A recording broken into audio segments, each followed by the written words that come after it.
morning everybody, and welcome to our first assembly for 2023.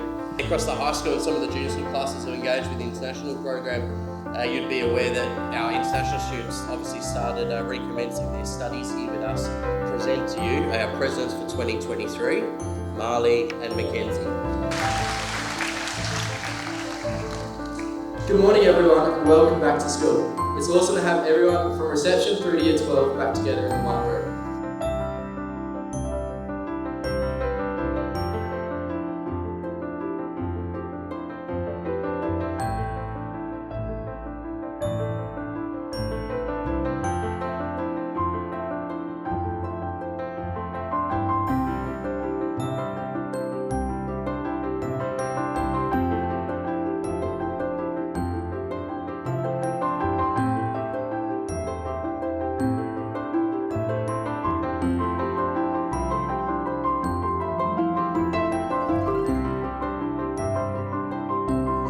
To be named your 2022 Ducks, but to also have one final chance to thank the teachers, leaders and all staff past and present that played a significant role in my